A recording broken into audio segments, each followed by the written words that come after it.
it's Teneca. I'm always laughing about it. So, hi everyone. Welcome back to my channel. This is my, well, it's not a new dude, it's actually the same. I haven't taken it down yet. But I find, so I love the middle part. I'm a huge middle part person. But to pull my hair to the side,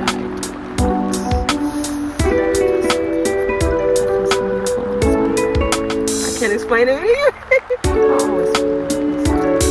But I do admire the side parts. We are friends now. We are friends. Anyway, so I'm here. I'm taking my nephews. They wanted IHOP today. So bringing them to IHOP, and I will be going and dropping them off in a little while, in which time I will continue my video and my catch up. Until they come out, let me go ahead and tell you. Okay, so I told you I just started this new job and I had to get adjusted. Y'all, your girl be like, I am not sitting behind a desk anymore. So it's been, and it's been almost 2 months now, and I'm not complaining. I stay in the spirit of gratitude, like I genuinely do. I just, this has been a very hard transition for me. I'm not gonna lie, and but I've been going with it. Like in the last maybe, I'm gonna say 6 years or so, I've been very much all about, let me see, hold on. Yeah, 6 or 7 years. I made up my mind at the top, like when I was conscious about my spiritual awakening. I'm very passionate about going with the flow and not against it. When things are coming for me, then to stay in the spirit of acceptance and again of gratitude. And the things that are being taken from me, allow them. Like what's for me is going to be here with me and for me. If I've earned something or worked for something, I think he's going to drop that. Okay, I'll get back with you guys. So I done made it back from taking the boys. Les boys, they want to go get some IHOP. Yeah. Oh. Okay, so okay. So that was about the job, right? And I'm adjusting to the job and I like the job. The guys. First off, I am single and I have been single. I just mean like, well, I talk to some people, but like, I don't mean like, well, I talk to some people, but we're not like, no, I mean, I'm not even talking to anybody. There isn't one that I'm texting, nothing like that. And so, recently though, I don't know what happened under the most recent full moon. Y'all, it's like, I am just loving. I love the sign. Like I can make it swoop. Okay, anyway. So, like in a matter of like a week, it got very busy on my phone and I actually did not like it. So I ended up sending a text message to several gentlemen, like, I don't know what this is. So here's what happened. Okay, so in a very short time, several people gave me their numbers. And so I guess this is like the newest thing. Okay. Anyway, and so what had happened,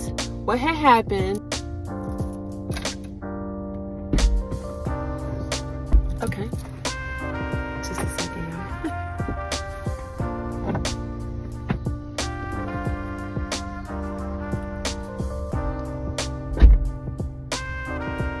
y'all. Okay, anyway. And so,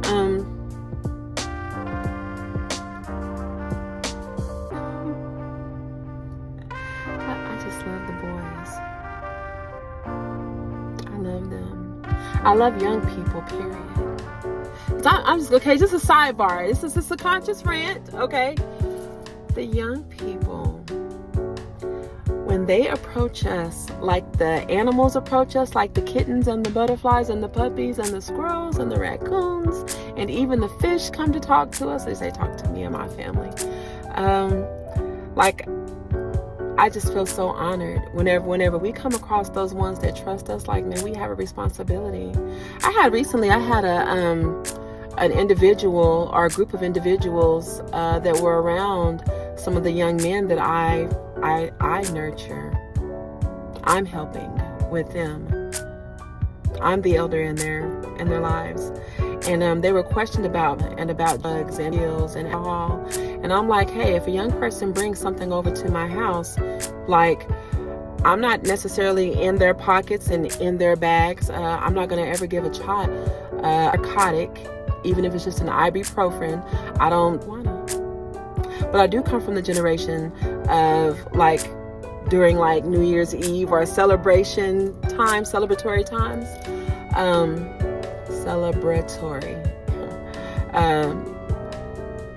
Then a father can give his son or a mother can give their child of their chain or of their wine. The parents do whatever they want to do.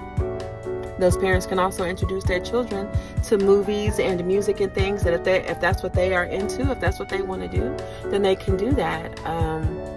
But to ask a child about something like that is just crazy. That is so crazy to me. It's like where I come from, you have earned yourself a good sock in the face. You let my father or my mother find out, and they smoked cigarettes or whatever. You let them find out when I was a child that someone in our camp and another adult approached us and asked us, so hey, does your mom and dad let you guys cigarettes? Are we with them? Do they give you guys do they give you beer and one? I bet y'all be over there drinking. And my dad would have kicked ass. My mama would have kicked their mother ass.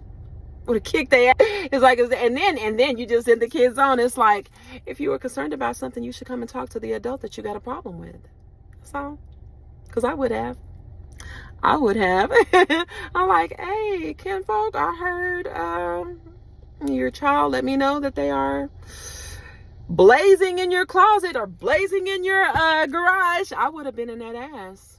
Respectfully, because we do hold each other accountable, or we're supposed to. But that's how you know you're in the company of people who do and don't love you, or really do and don't care for you, because of how they move. Like when you hear something that doesn't sound right, it doesn't look or feel right, out of the love that you have for them, your desire to help them to not fail, then you would ask the right questions to the people that you're supposed to ask. Okay, I'm done. Are you communicating with resolution-oriented communications and intentions?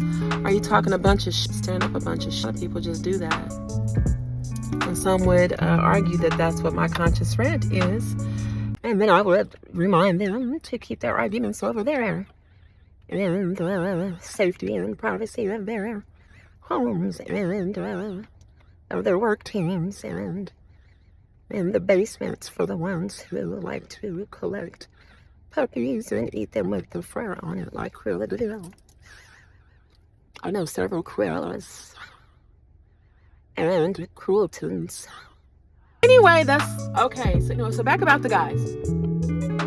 First of all, it's getting hot in my car, so I gotta turn the air on. And I feel nauseous for some reason. There's some things that I talk about that do literally make me sick. So don't want to get sick, but I be getting sick. But anyway, and then stay down, stay up there. I haven't pinned it yet. I'm just letting it do what it does. It wants to swoop, so I'm letting it swoop. But anyway, that's enough. Well, I can put it down. It just feels so good to have that cold air right on my face, y'all. Anyway.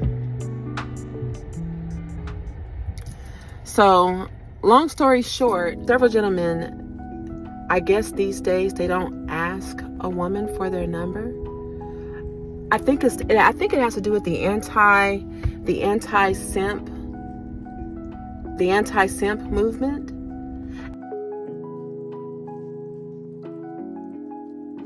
And I totally get that, because there were generations. There are thousands of years of women completely misusing our power over the mind, over the body, over the heart, definitely through your tummy, to the male species, with ill intentions, bad intentions, just a bunch of bad rotten apples that ruin it for well-meaning good women like myself and a multitude of other women that, again, I would never play with you. I would never misuse your trust. I would never talk to your friend behind your back. Okay, so it's a conscious rant. So there are some unspoken rules amongst distinguished gentlemen and ladies. One of the main rules is, of all the people on the planet to get with after you're done learning your experience with this person, there are some people that there's a no-fly zone. There are some people that are off limits. You do not talk to and engage in a romantic relationship with someone who is a brother, friend, cousin, minister, mentor, teacher, classmate, co-worker, arch nemesis of your ex-lover.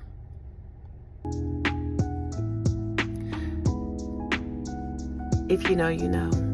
And the ones of you who don't, then you just don't. But that definitely separates the crowd. It distinguishes the true gentlemen and ladies, and those who are morally, I don't know, they just have a higher moral fiber. Because naturally, there's no way that you wouldn't be thinking like, well, you probably wanted to be with that person the whole time you were with me, or you guys were crushing on each other, or were you messing around before? Like, I have an in-law in a whole nother generation that does not even know that I know about their involvement with one of my exes. That they were before, they were during, the whole time we were together, and then after. I mean, I suspected while we were together, but it all came to me, and these things came to me because I asked Spirit for it. I asked God to reveal it to me. I asked the angels, the ancestors, and I talked to all of them. I communicate with all of them. We even have demons working for us as chosen ones. The demons work for us in that when we come in contact with people who have unsettled spiritual disputes, they have grievances with God and with the universe for things that have happened in their lives. Spirit is telling me to stop. Just a second. Hold on.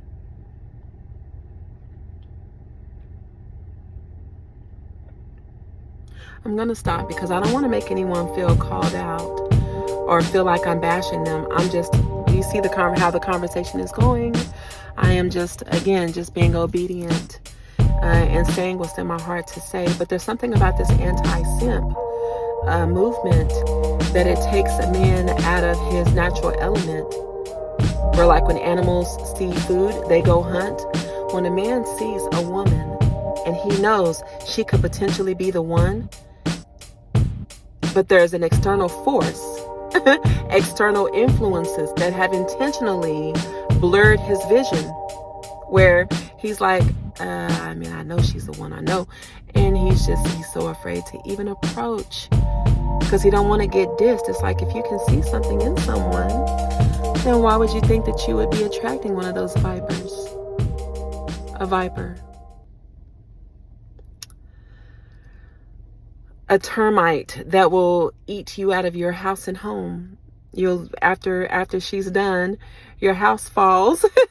Your health falls. Speaking of health, when was the last time you showed somebody or shared with someone that you claim to care about your medical history? You show your STD record. To show someone that is trying to build with you that you're sound, your constitution is sound, inside and out. That they won't have to worry about high medical bills being with you. And I'm not trying to bash people for having medical issues or any type of medical, like if you have heart issues, whatever the issue is, whatever. But to be able to give that to your significant other, your clean bill of health. You can honestly say, well, yeah, when I was younger, I got blah, blah, yeast infection or trichomonas, or I got, there's some people that have had actual, like, big STDs. It's one of the most romantic things that anyone ever told me, just as a very endearing and enduring type of love, is that a gentleman met his significant other, and, that gentleman let him know that he was sensitive. And not only did this not only did this man steal, and he had a clean bill of health, he decided to engage in a relationship and even ended up marrying this gentleman. I know men and women, some men and women personally, who have made that leap of faith. And I'm just saying, love conquers all and love heals all. But they couldn't have even seen that or gotten to know that if they were not honest with each other about sexuality, about their sexuality, about their preferences, about their habits and vices and tendencies and fetishes. They couldn't have achieved that if they were not honest. You know what I mean? And so I'm inspired by that and wanted to share that with you guys. But about these guys, so I looked up and I had I'm going to say it was 4 of them. It was 4 different guys at the same time, in a matter of maybe 4 days, that they gave me their numbers. And they did it in a way where they were we had great conversation. And at the end of the conversation, they were like, yeah, if you want my number, you can have it. If you want to put it in your phone or write it down. And I was like, I wouldn't mind getting your number. Okay. And so I felt led to just come out and just confront, is that what we do today? Instead of you asking for my number? Because I'm not saying, look, I'm going to turn on the dome light. Turn up the lights. I don't even know what song I was going to sing with that. Anyway. And so, maybe that'd be a good way of kind of bringing the light in, but shielding it a little bit. That's perfect, actually. That's perfect. Okay, so you can see my face a little bit more. Because it's getting dark, and it's getting dark so fast. What time is it? I know it's after 7, maybe even 8 now. But it was just daylight outside. Anyway, and so I took their numbers, all different. But before I took the numbers, I was like, well, it kind of depends. Do you want me to have your number? Because you're offering it. And it kind of depends on what's your intention. What's the intention? Are you just wanting are you looking for a friend? Are you looking for something it's no, I was just saying, I do like our conversation. Never made an obvious pass at me. Never slid in a compliment that would have let me anyway. And just because you have good conversation with someone doesn't necessarily mean that they want to pursue or even inquire about a relationship with you, or with me, whatever.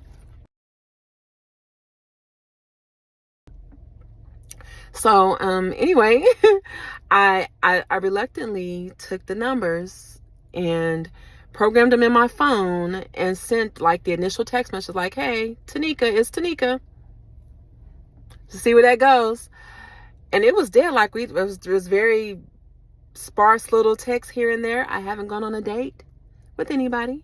No dates, no long 4-hour conversations on the phone, 2-hour conversations, nothing like that. And I'm not tripping because I have plenty to do. I'm doing so much. It's I'm talking to the universe.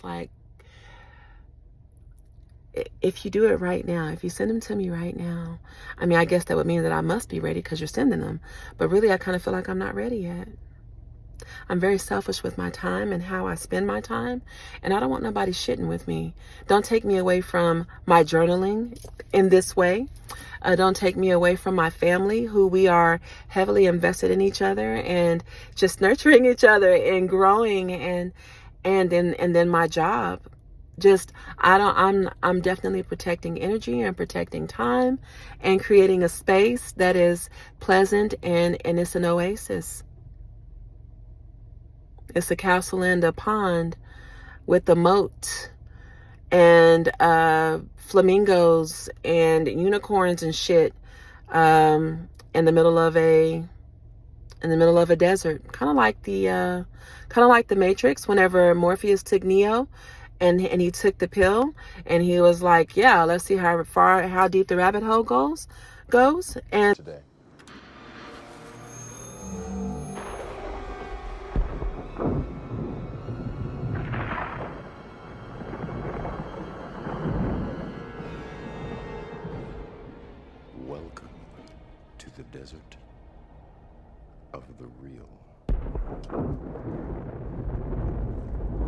They went, and then he was like, shoot.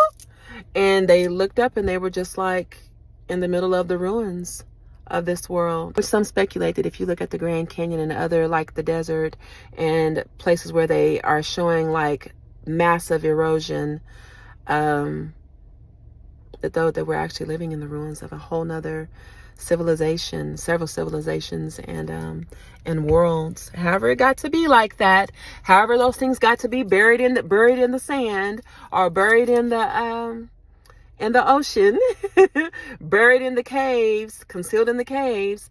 Like, those are just amazing stories. But anyway, so I didn't really feel like I was doing anything wrong to have taken the numbers, because I went from having zero action on my phone, which I love that. I love being able to record my videos without text interrupting or me feeling guilty for letting someone's text message sit there while I finish what I'm doing or texting. Anyway, and so all in one day though, after I'd had just the introductory conversations with these gentlemen, on the same day, on last Sunday, as a matter of fact, it was last Sunday. On last Sunday, all of them, was it the Sunday before last? I think it was 2 Sundays ago. But anyway, at 11 o'clock in the morning, like between 11 and 12, like in less than a 10-minute period, 3 of the 4 guys sent this same message, almost verbatim, like, hey, beautiful, just finished mowing the lawn and now I'm headed to the shower. When I got the very first message, I immediately replied back with, oh, you doing big boy stuff.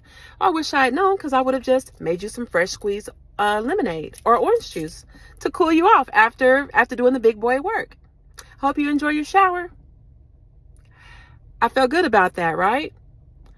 Except for like less than 5 minutes after that, I got another message saying the same thing. And in less than a minute after that, another message. And I was just like, the last one said that he had just gotten out of the shower after mowing the lawn. I just stopped right there, and I sent them all the same text message. I was like, I don't know what this is. I am uncomfortable. I'm uncomfortable. And after expressing that to these gentlemen, they all kind of said the same thing. Well, really, you just have to make up your mind. It's really up to you. I'm here. You got my number. You know where I work. You know where I'll be at if you decide that you want to talk to me. One guy flat out said, well, go ahead and choose him. Choose one of the other guys, because I got plenty to do myself. And I like you. I liked you. I like you. And I was just like, this is some messy ass shit. And I was like, is this what people do? Is this how, so that they were teaching me about options. I don't keep options. If I'm talking to one guy, I'm talking to one guy, but it's how this all started is at the introduction. See, a man makes his intentions crystal clear. Back in the day, and I'm a very traditional woman, right? Living in a very modern world, I know. But back in the day, if a man presented a woman with an offer of courtship and he showed his interest in her and they exchanged numbers and set up a date, then that woman then would be, because back then it was understood, he's not approaching you to dishonor you or your family with the proposition of quick, flimsy, flingish sex. He wouldn't dishonor you or himself with a weak ass offer like that. So it was understood that if a man is approaching you and in public, that he is coming to you honorably. He would not compromise you. And so then at that point, a lady would be literally out of line to get the number to receive and accept an offer for courtship from another person, another man. How many times can you, genuinely, how was your day? And then say how your day was. because that conversation, when you're saying how your morning was or how your day is going, that's the thing that's sewing the thread into the relationship, that's forming the bond that binds you to another person. Well, if you haven't even established what the point in the exchange of the number is, then it's like, well, I mean, we're talking like we homies. Well, you like to play games, or you're finna watch a game, or you're finna go to the lake and you're finna go fishing. Like, we're talking like we're homies. But when a man has a genuine interest in a woman, he makes it known so that there is no mistaking. There's no mistaking about his intention or about what his expectations. It helps that woman set her expectations in the event that the guy approaches first. And if you're not looking for anything serious, then okay. But even with that, it's just like, maybe I've just gotten too, I don't know. But my phone went very dead very fast. And I didn't feel any pieces of bad about it. So stay tuned for the next episode of Why These Fools Keep Playing.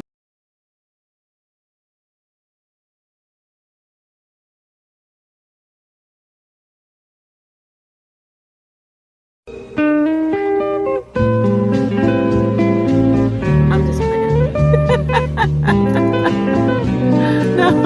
No, stay tuned. The video was longer than I care for it to be. And so I did literally cut it in half. I'll see you in the next one. Thank you. Okay. So I'm getting